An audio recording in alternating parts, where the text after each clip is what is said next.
राज्यातल्या नेत्यांविरोधात मराठा आंदोलक आक्रमक झालेत।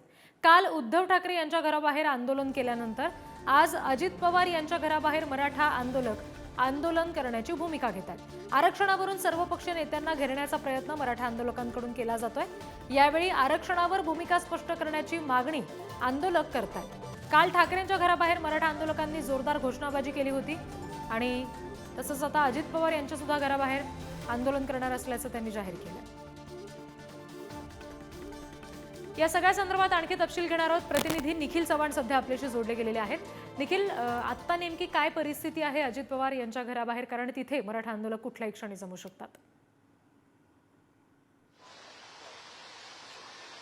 नक्कीच रिद्धी, आज देखील मराठा आंदोलनकर्ते हे अजित पवार यांच्या बंगल्याबाहेर आंदोलन करणार असा इशारा या ठिकाणी दिलेला होता। आपण अजित पवार यांच्याच बंगल्याबाहेर आहोत। देवगिरी बंगल्याबाहेर आपण ही संपूर्णपणे दृश्य आहे ती पाहू शकतो। या दृश्यांमध्ये देवगिरी बंगल्याच्या बाहेर पोलीस बंदोबस्त आहे, तो काल रात्रीपासून ठेवण्यात आलेला आहे आणि याच ठिकाणी काल देखील मराठा आंदोलनकर्त्यांनी मातोश्री येथे आंदोलन केलेलं होतं। त्यावेळी उद्धव ठाकरे यांना भेटण्याची जी संपूर्णपणे इच्छा आहे ती व्यक्त केलेली होती। त्यानंतर आंदोलनानंतर उद्धव ठाकरे ते भेटलेले होते, परंतु राज्यातील प्रत्येक जो मुख्यमंत्री असेल, उपमुख्यमंत्री असेल, जे नेते असतील, जे सरकारमध्ये असतील, त्यांच्या घराबाहेर प्रामुख्याने आंदोलन करण्याचा इशारा दिल्याच्या नंतर ही संपूर्णपणे दृश्य आहेत की आज आंदोलनाचा इशारा अजित पवार यांच्या घराबाहेर दिलेला होता। त्यामुळे काल रात्रीपासूनच हा पोलीस बंदोबस्त आहे तो लागण्यात आलेला आहे। देवगिरी बंगल्याच्या डाव्या आणि उजव्या दोन्ही बाजूला एंट्री आणि एक्झिट पॉइंटला देखील पोलीस बंदोबस्त आहे। राज्य राखीव दल देखील या ठिकाणी पोहोचलेला आहे। त्यामुळे हा संपूर्णपणे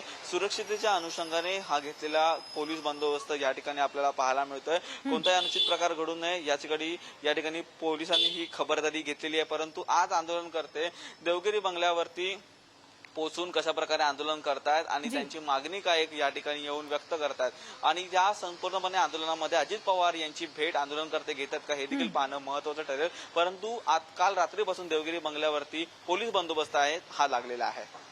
निश्चित निखिल, आणि देवगिरी बंगल्यावर नेमकं आज दिवसभरात काय घडतं याचे अपडेट्स तुमच्याकडून घेऊ। धन्यवाद दिलेल्या माहितीसाठी।